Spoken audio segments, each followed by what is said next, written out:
अस्सलाम वालेकुम। पहले ਅਸੀਂ ਗੱਲ ਕੀਤੀ ਦੀਬਲ ਕਿਵੇਂ ਫਤਹ ਹੋਇਆ।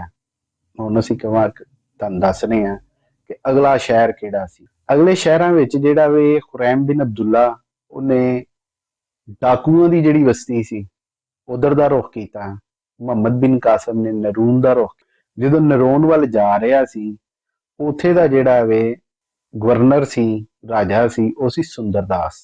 ਇਸ ਤੋਂ ਪਹਿਲੇ ਇਹਦੇ ਥੋੜੇ ਜਿਹੇ ਤੁਹਾਨੂੰ ਹਾਲਾਤ ਦਸੀਏ ਕਿ ਭੀਮ ਸਿੰਘ ਜਿਹੜਾ ਵੇ ਜਦੋਂ ਉਹ ਉਥੋਂ ਹਰਮਨ ਵੇਲੇ ਤੋਂ ਵਾਪਸ ਢੈਂਦਾ ਢਠੈਂਦਾ ਆਇਆ ਰਾਜੇ ਦਾਹਰ ਕੋਲ ਬਰਹਮਨਾਬਾਦ, ਤੇ ਕਹਿੰਦੇ ਨੇ ਕਿ ਉਹਨੂੰ ਤੇ ਉਹਦੇ ਪਿਓ ਨੂੰ ਜਿਹੜਾ ਮੁਖੀਆ ਸੀ ਫੌਜ ਦਾ, ਉਹਨੂੰ ਗੁੱਸੇ ਦੇ ਨਾਲ ਜਿਹੜਾ ਹੈ ਰਾਜੇ ਦਾਹਰ ਨੇ ਕੈਦ ਕਰ ਲਿਆ।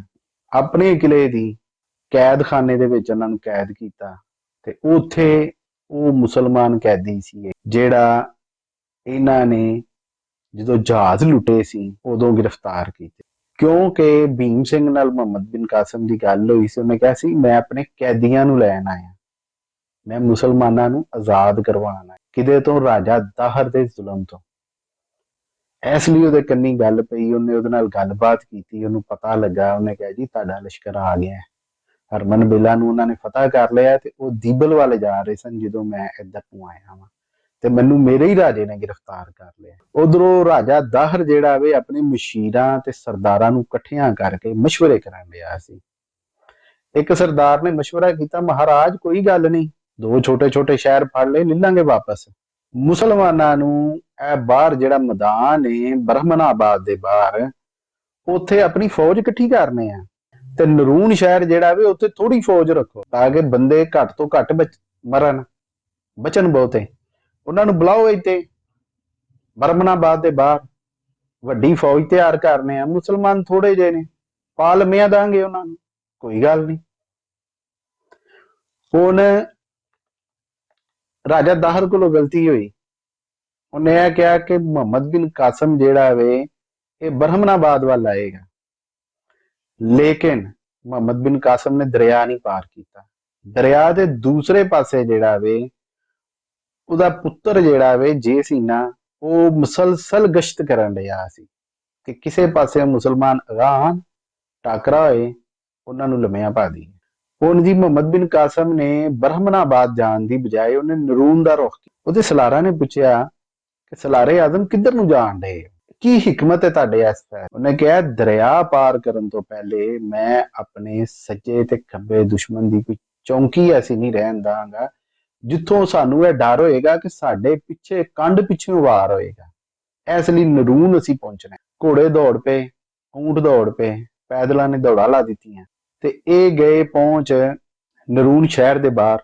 ਹੁਣ ਨਰੂਨ ਦੇ ਵਿੱਚ ਜਿਹੜਾ ਵੇ ਸੁੰਦਰਦਾਸ, ਉਹਨੇ ਬਰਹਮਨਾਬਾਦ ਫੌਜ ਲੈ ਗਿਆ ਸੀ, ਕੁਛ ਕਹਿੰਦੇ ਨੇ ਰਾਜਾ ਦਾਹਰ ਫੌਜ ਲੈ ਗਿਆ ਸੀ, ਤੇ ਉਥੇ ਦਾ ਇੱਕ ਬ੍ਰਾਹਮਣ ਹੈਗਾ ਸੀ ਪੰਡਤ, ਉਹਨੂੰ ਸ਼ਹਿਰ ਉਹਦੇ ਹਵਾਲੇ ਕੀਤਾ, ਉਹਨੂੰ ਫੌਜ ਦਿੱਤੀ ਕਿ ਅਗਰ ਮੁਸਲਮਾਨ ਇੱਧਰ ਨੂੰ ਆਣ ਤੇ ਪੂਰਾ ਤੁੰਨ ਕੱਟ ਲਾ ਕੇ ਜਿਹੜਾ ਇਹਨਾਂ ਉਹਨਾਂ ਦਾ ਮੁਕਾਬਲਾ ਕਰਨਾ, ਸ਼ਹਿਰ ਐਵੇਂ ਨਹੀਂ ਦੇਣਾ। ਹੁਣ ਜਿਹੜਾ ਸੀ ਉਹ ਬ੍ਰਾਹਮਣ, ਉਹਨੂੰ ਨਹੀਂ ਸੀ ਪਤਾ, ਉਹਦੇ ਕੋਲ ਜਿਹੜੀ ਤਲਾਹ ਆਈ ਸੀ ਉਹ ਪੁਰਾਣੀ ਤਲਾਹ ਸੀ। ਉਹਦੇ ਮੁਤਾਬਕ ਮੁਸਲਮਾਨ ਜਿਹੜੇ ਨੇ 6 ਤੋਂ 7 ਦਿਨ ਉਹਨਾਂ ਨੂੰ ਲੱਗਣੇ ਸੀ ਨਰੂਨ ਪਹੁੰਚਣ ਤੇ, ਲੇਕਿਨ ਮੁਸਲਮਾਨ ਜਿਹੜੇ ਨੇ ਉਹ ਚੌਥੇ ਕਿ ਪੰਜਵੇਂ ਦਿਨ ਹੀ ਉੱਥੇ ਟਪਕ। ਜਦੋਂ ਉਹਨੇ ਵੇਖਿਆ ਸ਼ਹਿਰ ਦੇ ਵਿੱਚ ਹਲਾ ਲਲਾ ਮਚ ਗਈ, ਜਿਹੜੇ ਕੋਈ ਬਾਹਰ ਸਨ ਉਹਨਾਂ ਨੂੰ ਸ਼ਹਿਰ ਦੇ ਅੰਦਰ ਵਾੜਿਆ, ਦਰਵਾਜ਼ੇ ਬੰਦ ਕਰ ਦਿੱਤੇ, ਫਸੀਲਾ ਕੰਧਾਂ ਦੇ ਉੱਤੇ ਬੰਦੇ ਚਾੜ ਦਿੱਤੇ ਸ਼ਹਿਰ ਦੀਆਂ ਤੇ, ਤਾਂ ਕਿ ਮੁਸਲਮਾਨਾਂ ਕੋਲੋਂ ਬਚਿਆ ਜਾਏ।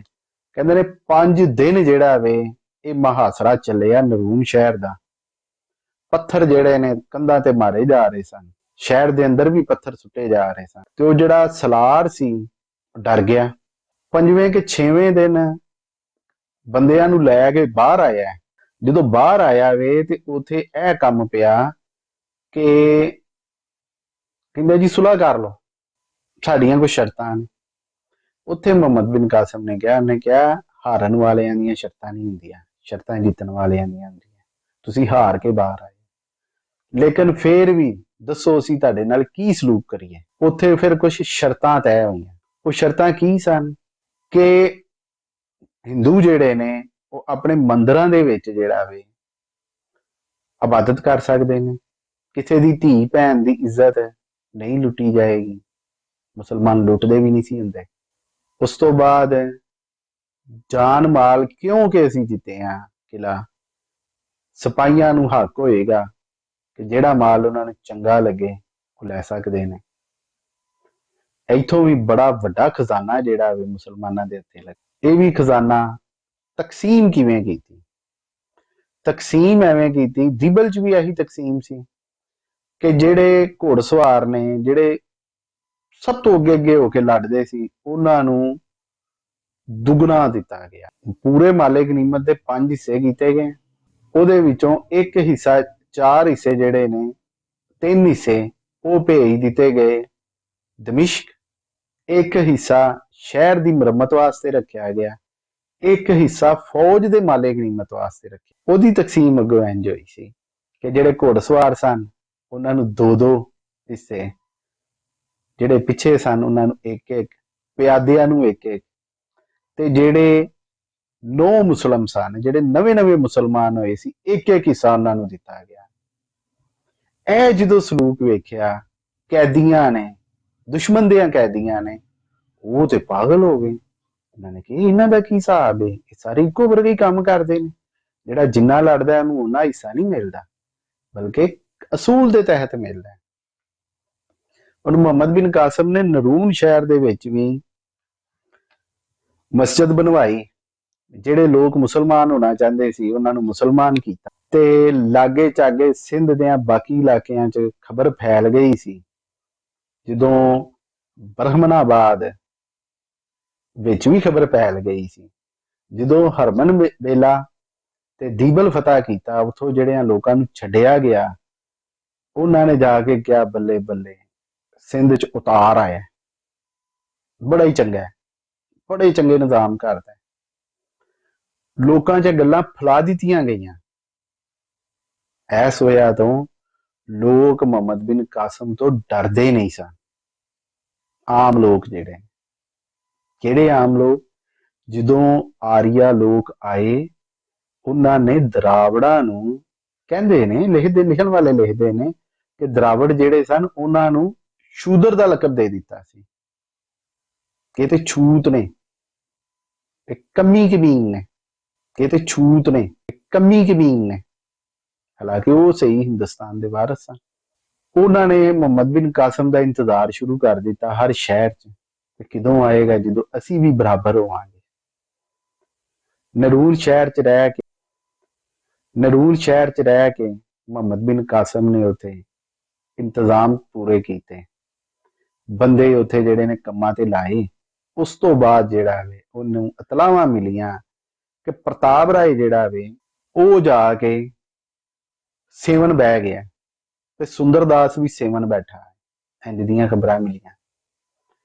ਤੇ ਉਹਨੇ ਕਿਹਾ ਅੱਛਾ ਜੀ ਚਲੋ ਪਹਿਲੇ ਹੁਣ ਸੇਵਨ ਜਿਹੜਾ ਹੈ ਨਾ ਉਹਦੀ ਥੋੜੀ ਜੀ, ਉਹਨੇ ਕਿਹਾ ਜੀ ਜਿਹੜਾ ਸੇਵਨ ਹੈ ਉਹਦੀ ਥੋੜੀ ਜੀ ਸੇਵਾ ਕਰ ਆਈਏ। ਤੇ ਉੱਥੇ ਜਿਹੜਾ ਵੇ ਉਹ ਪਹੁੰਚ ਗਿਆ। ਬਾਕੀ ਅਗਲੀ ਕਿਸ਼ਤ 'ਚ ਦੱਸਾਂਗੇ। ਸਾਡੇ ਚੈਨਲ ਨੂੰ ਸਬਸਕ੍ਰਾਈਬ ਕਰੋ, ਵੀਡੀਓ ਸ਼ੇਅਰ ਕਰੋ ਅਗਰ ਅੱਛੀ ਲੱਗੀ। ਅਗਰ ਵਿੱਚ ਕੋਈ ਚੀਜ਼ ਦੀ ਕਮੀ ਬੇਸ਼ੀ ਰਹਿ ਗਈ ਉਹ ਸਾਨੂੰ ਦੱਸੋ। ਆਪਣਾ ਖਿਆਲ ਰੱਖਣਾ। ਰੱਬ ਰਾਖਾ।